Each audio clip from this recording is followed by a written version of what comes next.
Últimas notícias que temos do dia. Rios e córregos inundando inúmeras cidades. Milhares sem energia elétrica após terrível furacão. 3 tufões acabaram de tocar o solo ao sul da cidade. E agora? O que é isso? Eu acho que é um terremoto. Eu nunca vi tais condições climáticas antes. Busquem abrigo imediatamente.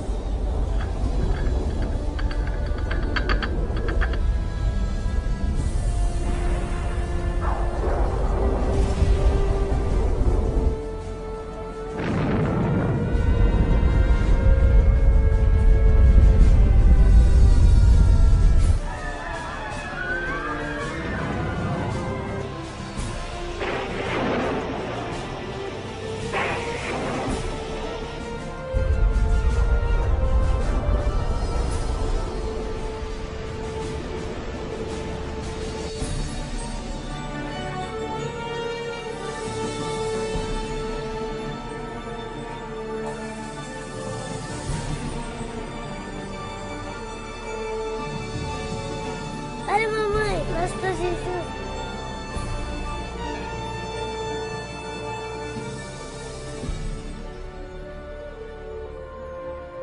Os livros proféticos da Bíblia, conhecidos por muito tempo como mistério. Textos históricos, números antigos, imagens simbólicas. Todos os eventos apocalípticos descritos por vir em breve. É realmente possível compreender o seu significado? O que é a marca da besta? Será, como dizem, um microchip de computador implantado sob a pele? Ou será algo mais insinuoso? O que dizer sobre o anticristo? Este sinistro inimigo de Deus já se manifestou? Ou ainda espera nas sombras? Será um ataque terrorista que levará a Terra à tribulação final? Testemunharemos os horrores do Armagedon e as 7 últimas pragas? O que necessitamos saber para evitar ser deixados para trás quando o Senhor voltar? Reconheceremos os últimos dias e saberemos o que nos espera? O que você está pronto a experimentar revelará o que a Bíblia realmente diz sobre o final dos tempos. Junte-se a mim para juntos descobrirmos os incríveis fatos por trás dos eventos finais da profecia bíblica.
Mas você, Daniel, feche estas palavras.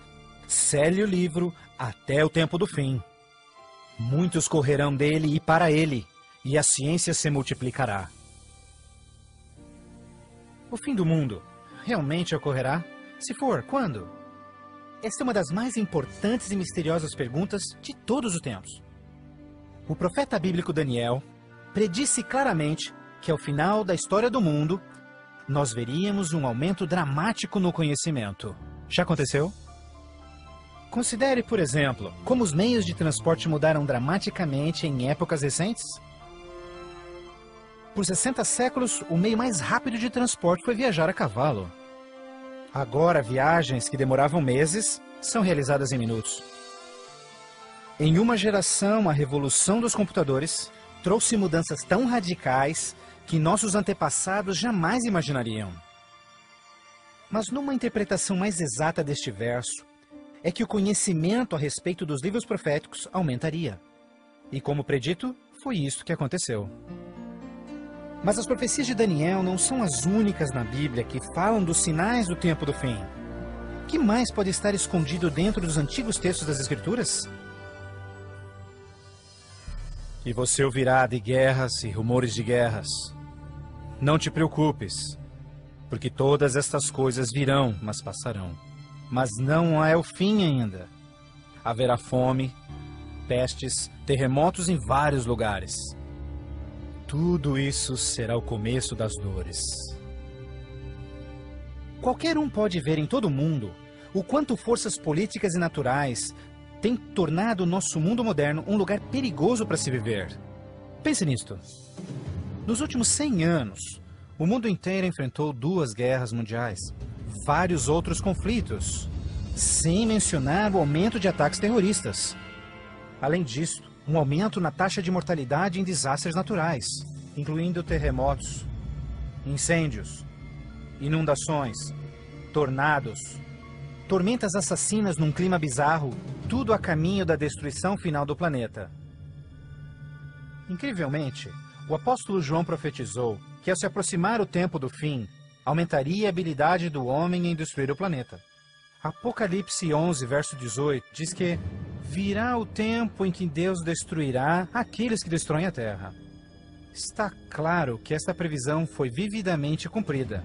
Por séculos, o homem apenas fazia suas guerras com lanças fumegantes ou seus canhões à pólvora. Hoje, possuem armas devastadoras que podem rapidamente exterminar com a vida no planeta. Fato é que Jesus profetizou que se sua vinda fosse adiada, ninguém sobreviveria. O próprio Cristo nos alertou sobre estes perigos, mas que eles seriam apenas o início do fim. Poderia o homem fazer alguma coisa que pudesse dar início ao tempo do fim? Saiba que os últimos dias serão dias difíceis. Os homens serão amantes de si mesmos, amantes do dinheiro, gananciosos, presunçosos, blasfemos, desobedientes aos pais, ingratos, profanos, sem amor, irreconciliáveis, fofoqueiros, sem domínio próprio, grosseiros, sem consideração com o bem. Ninguém que haja vivido pelas últimas décadas poderá negar a contínua e espantosa queda moral de nossa sociedade moderna. Cada geração, continuamente, abre o envelope de aceitação comportamental. Como resultado, cada uma das gerações sucessoras operam sob um padrão moral mais baixo do que o seu padrão anterior. Infelizmente, parece não haver um fim a esta trilha vergonhosa. Nos dias de Noé, a decadência moral condenou o planeta à destruição com o dilúvio. Nos dias de Ló, as perversas e depravadas Sodoma e Gomorra foram cidades consumidas com o fogo do céu. Assim como nos dias de Ló, eles comiam, bebiam, compravam, vendiam, plantavam, construíam, mas no dia em que Ló saiu da cidade, caiu fogo e enxofre do céu e consumiu a todos. Assim também será no dia em que o Filho do Homem se manifestar. E em nossos dias, poderia ser incontrolável imoralidade e perversão novamente motivo para uma condenação vinda dos céus? Junto à imoralidade em nossa sociedade decaída, a Bíblia nos alerta que nos últimos dias haveria um dramático crescimento no espiritualismo e no ocultismo. Agora o Espírito diz terminantemente que nos últimos dias alguns abandonariam a fé, dando ouvidos a espíritos enganadores e doutrinas de demônios. A prática de comunicar-se com os mortos, extensamente proibida pelas Escrituras, tem amplamente sido aceitas inclusive em igrejas modernas. Programas de televisão e filmes apresentando os temas do arrebatamento e do ocultismo tornaram um assunto extremamente popular, especialmente entre os mais jovens. Apesar de todo este espiritualismo e incontrolável imoralidade, a Bíblia ensina que onde o pecado está em abundância, a graça está em superabundância. Portanto, uma grande notícia para os últimos dias, antes da volta de Jesus, foi a promessa de que as boas novas seriam anunciadas por todo o mundo. Então este evangelho do reino será pregado em todo o mundo em testemunha a todas as nações. Então virá o fim. A então aparentemente insuperável missão de comunicar o evangelho aos 4 cantos da terra é uma rápida realidade. Com missionários, livros, fitas, transmissões via satélite e internet, o evangelho tem se espalhado rapidamente pelo mundo. A mensagem da salvação nunca antes foi tão amplamente divulgada como hoje. A Bíblia revela que estamos vivendo, obviamente, nos últimos dias. O aumento da ciência, instabilidade global, declínio moral, um explosivo interesse pelo ocultismo, todos testificam o tempo do fim. Os sinais do fim estão claramente se cumprindo, mas ainda mais, a Bíblia também nos alerta que entre as forças do bem e do mal, em última instância levarão o mundo ao conflito do Armagedon. A qualquer momento, uma crise global sem explicação atingirá todo o planeta, numa crise tão devastadora que o mundo jamais viu. Haverá então grande tribulação, como jamais se viu anteriormente, nem jamais haverá. Qual será a catástrofe que dará início à crise final? E quando acontecerá? Poderia ser um devastador ato terrorista? Talvez uma crise econômica internacional? Talvez até um terremoto, um asteroide ou algum outro evento cataclísmico? Talvez um acidente químico ou uma praga biológica mortal? Talvez a combinação de alguns desses acidentes. Mas mesmo a Bíblia não identificando o evento crítico exato, ela revela as dramáticas cenas que se seguem. Mais adiante você compreenderá mais sobre esses surpreendentes, chocantes eventos que muitos cristãos ainda não estão preparados.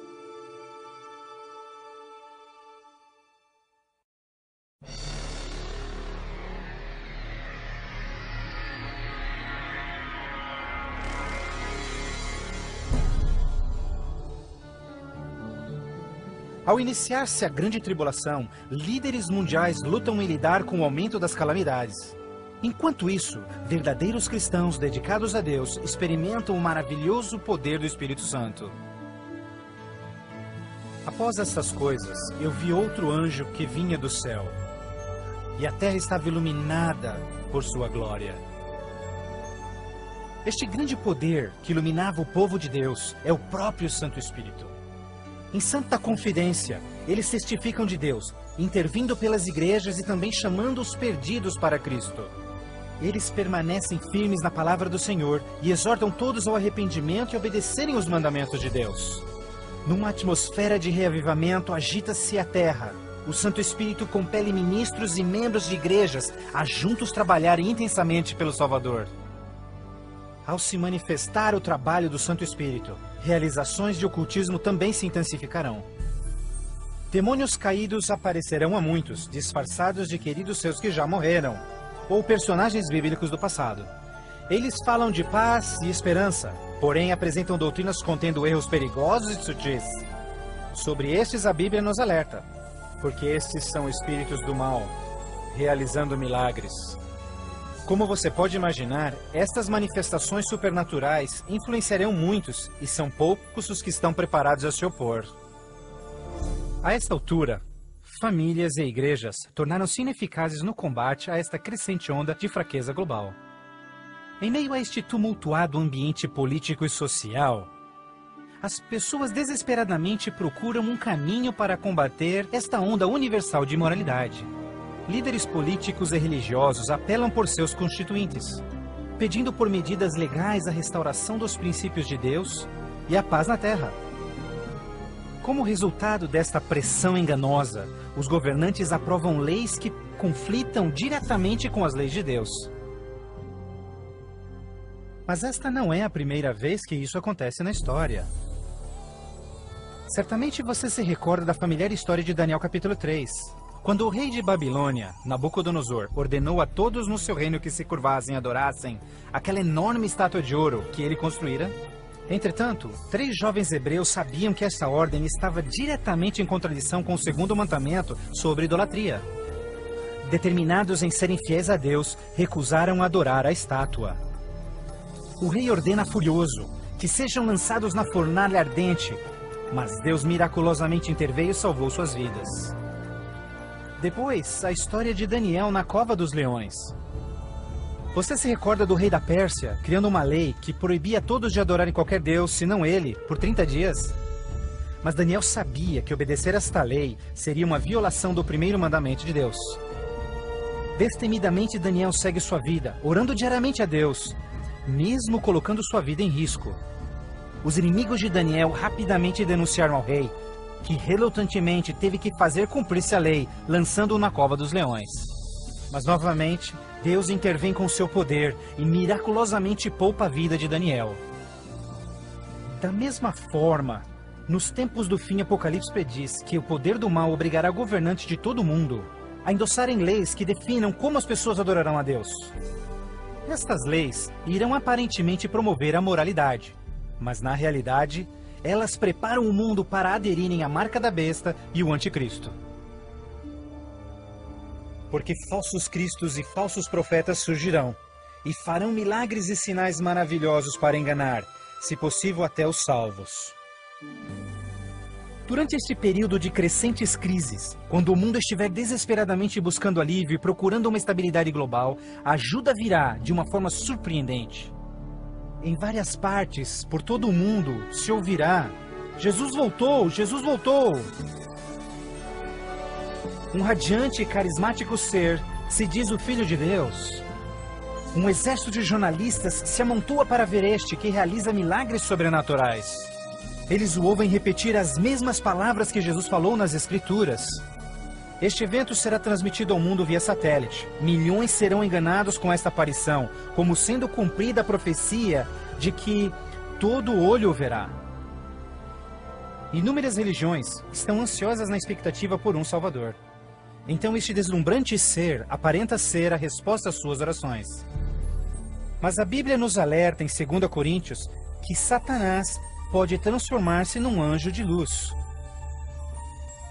Infelizmente, não será Jesus quem o povo receberá de braços abertos, mas sim Satanás, disfarçado como Filho de Deus.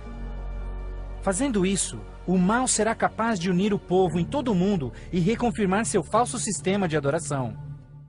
Assim, o mal concretiza a maior fraude que jamais se viu sobre a raça humana.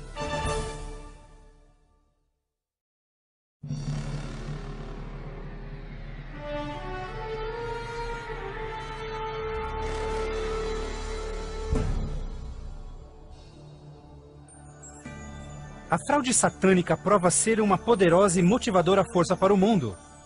Muitos dos líderes espirituais aceitam este grande impostor, bem como o falso sistema de adoração que ele propõe. Com a intensificação das calamidades, líderes religiosos creem que o tempo não mais pode ser desperdiçado em convencer o mundo a aderir às doutrinas desse Messias contraventor. Aqui está a paciência dos santos. Aqui estão aqueles que guardam os mandamentos de Deus e a fé de Jesus. Nem todos serão enganados. Poucos serão aqueles que entenderão que a Bíblia havia alertado sobre esse incrível enganador, e eles sabem que o objetivo deste falso Messias é desviar o povo dos mandamentos de Deus. Mas essa não é a primeira vez que Satanás se apresenta como anjo de luz.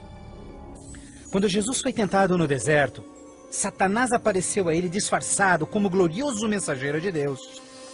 Mas o inimigo de Deus se revelou quando tentou a Jesus em desobedecer a palavra de Deus. Portanto, mais uma vez, usando a mesma tática, o mal tenta enganar o mundo a desobedecer a lei de Deus. Ninguém pode servir a dois senhores, pois odiará um e amará o outro, ou será leal a um e desprezará ao outro. O mundo chegou a um momento decisivo em sua história. O falso Cristo e o conflito global estão dividindo o mundo em dois grupos distintos: aqueles que seguem a Bíblia e aqueles que seguem a besta. Ansiedade enche o coração do povo, e religião é o tópico supremo de todas as mentes. Entrevistas no rádio e TV, bem como nas cortes em debates, os verdadeiros seguidores de Deus serão levados diante os líderes mundiais. Ali apresentarão poderosas e eloquentes razões bíblicas para sua oposição, onde o falso sistema de adoração foi apresentado ao mundo. Os mandamentos de Deus e o que constitui a verdadeira adoração estarão ao centro de cada discussão.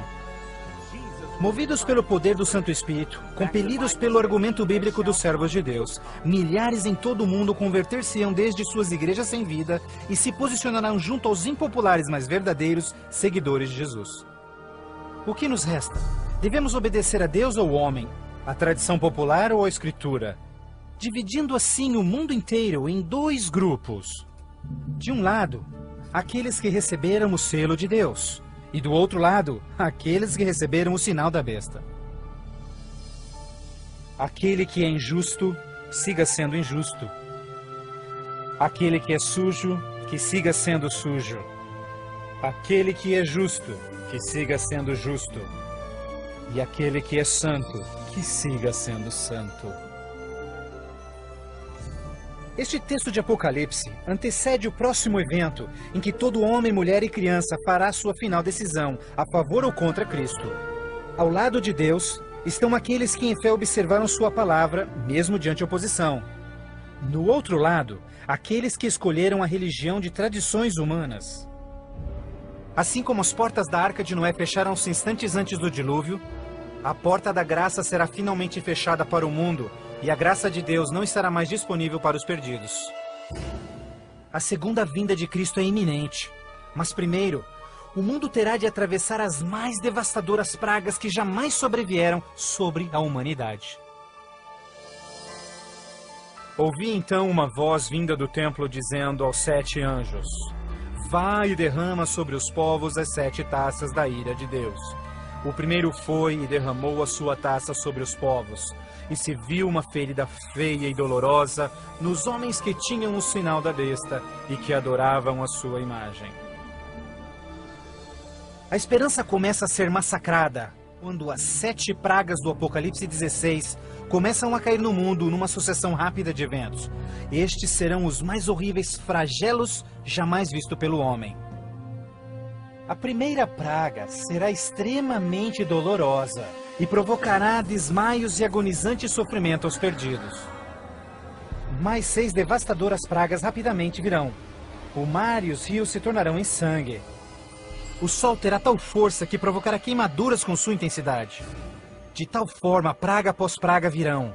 O terror reinará, tornando o mundo inteiro prisioneiros do pânico. Durante este período, alguns dos salvos encontrarão abrigo em locais isolados e remotos, onde serão protegidos e mantidos por anjos do Senhor. Outros, lançados em prisões, embora aparentemente abandonados pelo homem, não foram esquecidos por Deus. Os fiéis de Deus estarão protegidos das pragas, da mesma forma como os filhos de Israel foram preservados durante as pragas que caíram no Egito. Neste momento, os salvos passam por um momento de angústia em suas almas. O principal pensamento em suas mentes: estamos em paz com Deus? Finalmente, encontram paz em suas consciências confiando nas promessas de Deus. Assim sendo, o dragão irou-se com a mulher e foi ao seu encontro para guerrear com os demais filhos dela, aqueles que guardam os mandamentos de Deus e têm o testemunho de Jesus Cristo. Persuadidos pelo falso Cristo, os miseráveis perdidos têm como única esperança para alívio das devastadoras pragas a eliminação daqueles que se opõem a eles. Então a decisão é tomada para caçar e exterminar em apenas um dia o povo de Deus que teimosamente apegou-se às Escrituras. Assim sendo, o campo de batalha espiritual tem aqueles que seguem as tradições humanas e adoram a besta contra aqueles que amam a Jesus e obedecem os seus mandamentos. Esta é a batalha final do Armagedon. O mundo perverso, que chegou finalmente ao limite da paciência de Deus. E finalmente o momento em que Deus entra em cena para resgatar os seus filhos fiéis.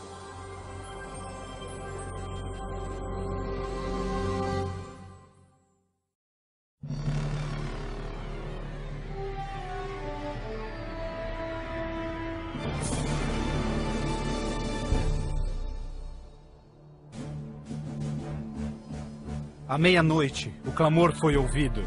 Aí vem o noivo. Na mais escura hora, a mais esperada esperança de todas as eras torna-se realidade. O comando da voz do próprio Deus é ouvido. Está cumprido! aquela voz de trovão chacoalha os céus. Um imenso terremoto anuncia a aproximação do poderoso exército dos céus. Os filhos de Deus, há pouco sem cor e cansados, agora envoltos por um arco-íris, resplandecem diante de seus opressores. Suas faces brilham ao contemplarem seu Redentor e o vasto exército de anjos que vieram para levá-los para casa.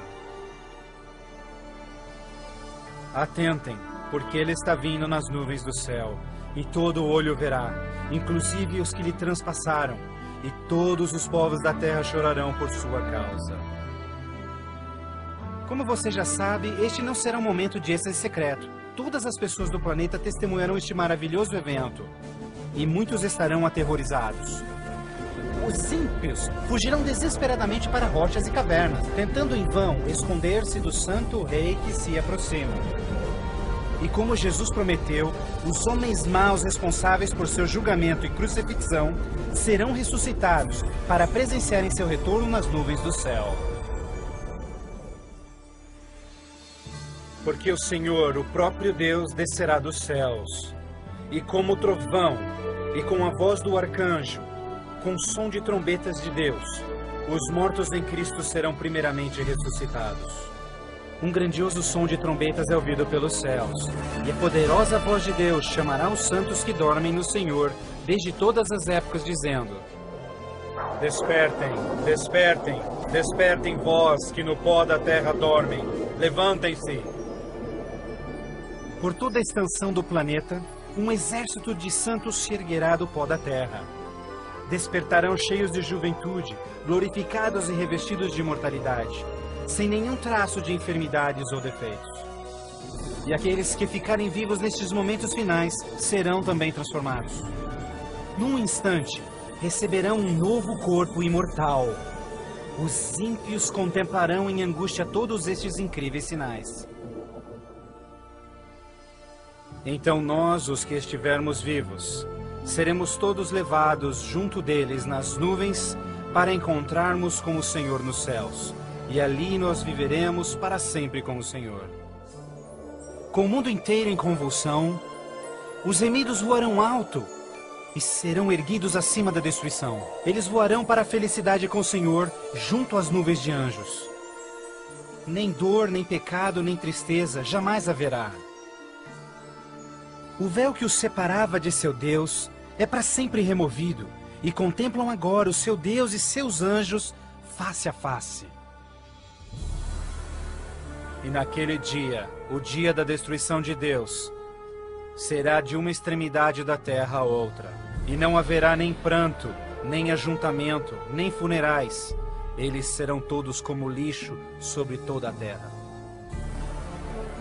Aos que ficarem para trás, o caos reinará no planeta. Entre os furacões, os gemidos de demônios, os terremotos, oceanos ferventes, ilhas submersas. Densas e escuras nuvens despejam tempestades gigantescas de granizo. Os ímpios que sobreviverem a essas catástrofes, em breve serão destruídos pela presença da glória de Deus. Seus corpos espalhados pela terra despojada pelos eventos finais. Então, pela primeira vez desde a fundação da Terra, o planeta está completamente abandonado e sem vida. Apenas Satanás e seus anjos caídos restarão como resultado de sua rebelião.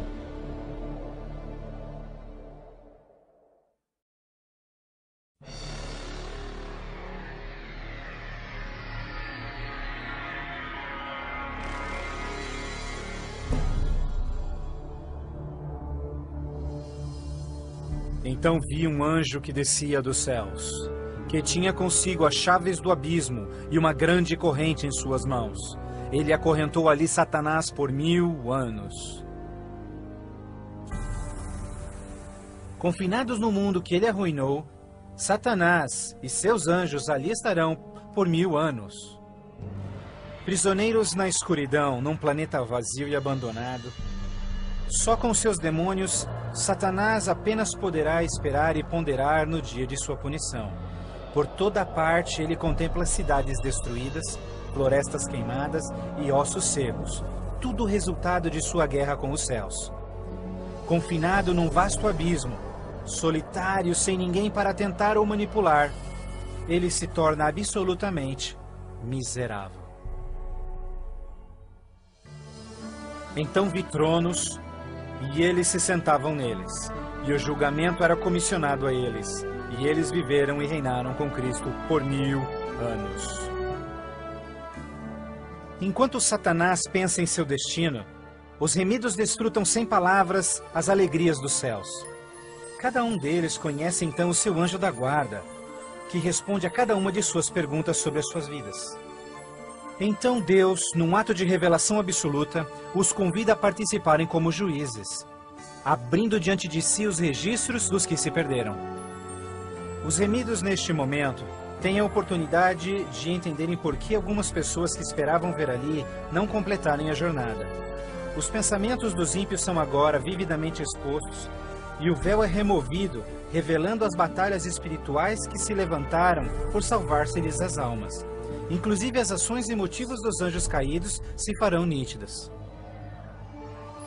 O aberto e transparente caráter de Deus neste assunto é extraordinário. Como o apóstolo Paulo descreve em 1 Coríntios 6, verso 2, os salvos participarão no julgamento dos ímpios. Antes que um único pecador receba sua punição final, seus registros serão cuidadosamente revisados por seus conterrâneos, os quais entendem e sabem das lutas na vida na terra. Todas as palavras e atos dos ímpios serão pesados ante a palavra de Deus. A justiça de sua sentença é confirmada e o grau de sua punição determinado. Finalmente, ao final dos 1000 anos, Jesus e os remidos preparam-se para o seu retorno à terra. O tempo é chegado para Satanás, seus anjos e os perdidos, quando enfrentarão as últimas consequências por seus atos. Em breve, os mansos herdarão a terra. Mas primeiro, Deus executará a fase final de seu julgamento e extinguirá o pecado do universo.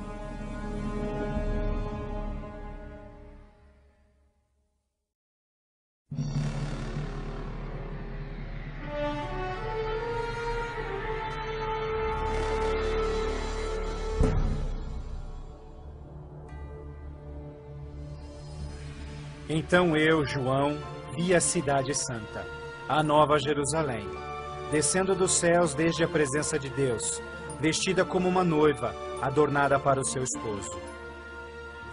Após os 1000 anos sabáticos no céu, Cristo e os remidos, com a nova Jerusalém, voltam à terra. Ao se aproximar a cidade do planeta desolado, Jesus comanda que os ímpios voltem à vida desde o pó da terra. Ao seu comando, os ímpios de todas as épocas e lugares ressuscitam, da mesma forma como morreram, e ali estão diante de Deus. Ao Jesus descer, seus pés tocam o Monte das Oliveiras. Um tremendo terremoto abre o monte, transformando numa grande planície. Então, a nova Jerusalém, a grande cidade de Deus, desce dos céus e descansa sua estrutura sobre a planície preparada por Deus.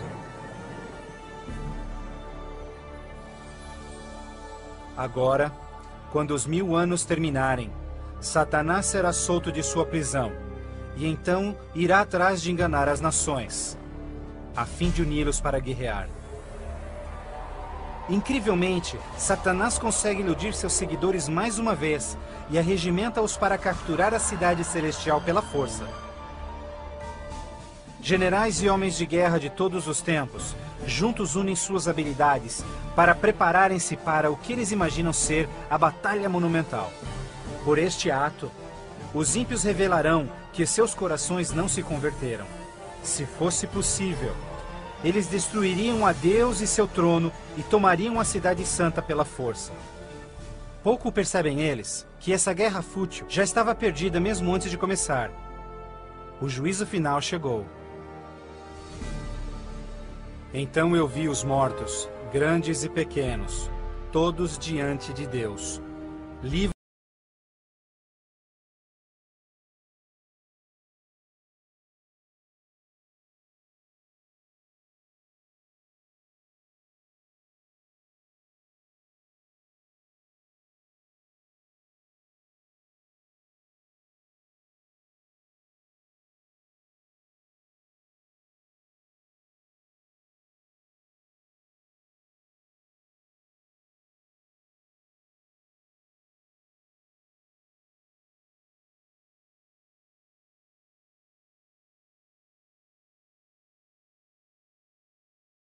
processo escondido todos os seus assassinatos e crimes. Vergonhosamente experimentam em primeira mão as palavras de Jesus ditas em Lucas, pois não há nada coberto que não será revelado, nada escondido que não se fará saber. Ao se apresentar diante deles vividamente o panorama de suas vidas, cada ímpio entende completamente que por sua própria livre escolha rejeitaram a salvação. Tragicamente, a paz e a alegria dos que estiverem na cidade nunca será desfrutada pelos ímpios. Com sentimento de desespero e sem esperança, são varridos e deixados sem palavras. Os rebeldes não podem negar a justiça de Deus, declarando-se culpados. Em uma só voz clamam: justo e verdadeiro são os teus caminhos, ó Rei dos Santos. E caindo prostrados, eles adoram o Príncipe da Vida. Eles subiam aos cantos da terra e cercaram o acampamento dos santos. Então caiu fogo do céu desde Deus e os consumia. Finalmente, o tempo de encarar as consequências irreversíveis de suas ações. Sem nenhum aviso, fogo e enxofre caem do céu. A terra se fende e fogo brota desde cavernas subterrâneas. Enquanto o inferno engole os ímpios, os justos estão a salvo e em segurança dentro dos portões da Nova Jerusalém. Cada pecador é punido de acordo com os seus pecados. Os com poucos pecados são destruídos rapidamente, enquanto os culpados de horríveis pecados contra a humanidade sofrerão mais. Satanás, o instigador de todos os pecados, será forçado a sofrer muito mais. Para Deus, a punição dos ímpios é um ato doloroso, mas é algo que a sua justiça demanda. O salário do pecado é a morte. Na cruz, Jesus sofreu a punição final no lugar de todos os que aceitaram o seu sacrifício. Mas, tragicamente, os perdidos rejeitaram este presente e terão de pagar o preço por seus próprios pecados. Certamente o dia virá, queimando como fornalha. Todos os orgulhosos e todos os fracos serão consumidos. Você esmagará os ímpios, pois serão como cinzas debaixo dos seus pés. Ao se esfriarem as cinzas da destruição, os habitantes de todo o universo erguem suas vozes em louvor a Deus, pois o reino de terror de Satanás foi banido para sempre. Assim, com a paz no cosmos eternamente garantida, Deus agora dedica sua atenção à criação de um novo céu e uma nova terra.